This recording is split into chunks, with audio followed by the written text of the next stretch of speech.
do any of you look at Facebook, Twitter, any of those in terms of looking for stories? Yeah, absolutely. All the time, every night. Sometimes, like, quite pathetic. I hate to admit this. If I get up to do a wee in the middle of the night, can't believe I'm admitting this. I just sometimes check to see what's happened. You know, just very briefly. My computer's very close to my toilet.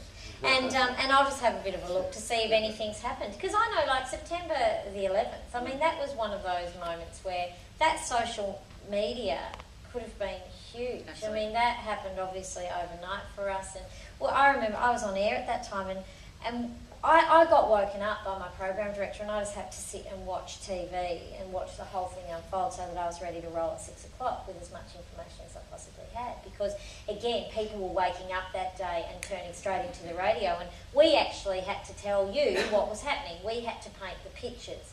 And, you know, sometimes big things like that do break overnight. And to have all of the social networking sites and all the Twitters and everything operational then, God forbid we ever see anything like that again, would have been quite an interesting,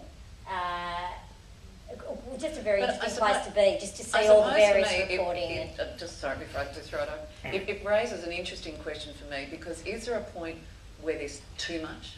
Is there a point where you shouldn't have somebody during 9/11, for example, with a mobile phone, being able to take that shot of somebody who's leapt to their death out of a window? Is there almost a point where it's too much? Look, I think there's a point where some of the images that I see now on the news, I find too much. I was unable to watch children in Pakistan recently. I just couldn't see those images. I think it's always going to be too much, but the audience has to decide. If you don't want to look at it, you don't look at it. If you don't want to use it, you don't use it. You know, I mean, if you've got a particularly grotesque photograph of something horrible that's happened and you post it online and you get 1 million hits, well, you're on a bit of a winner.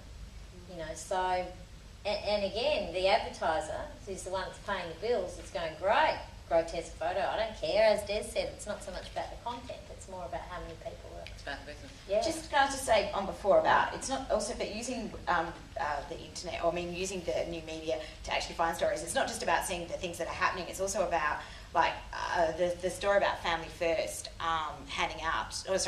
the Labor Party handing out fake Family First pamphlets during the state election in March. I mean, that actually kind of started on Twitter with somebody actually saying that morning, I've just been handed a Family First pamphlet at McLaren Vale, and I don't think it's the real thing. And that was really where that sort of stuff really picked up on. It's actually using it to find actual real stories. I mean, Kevin Foley's friend Kylie, who commented on the Save the Parks website, and she was bagging it, and and alongside it posted a picture of herself and Kevin, from a function, and it's sort of like, well, there was just a lay down misère story for Sunday. All that attention towards me. Yeah. Why? And so that's the sort of other great stuff that you can get. It's not just about observing the stuff that's anyway happening, but it is about actually, it is a great source. It is. It's just to see, and what you do. I'll come around to your house and show you how to flick through all the crap. But what you do is you really do. You flick through it all, and you get very good at it. And that's what the young kids of today do. They flick, flick, flick, bang, bingo. You as an editor, you Des as well, and you grow. You go, yep, that's it. That's what people are talking about. That posting there from someone that you don't really know, that's got 107 responses. Have a look at the responses. What are they saying? If it's getting a response, there's got to be a story in there somewhere, or it's something that people want to talk about.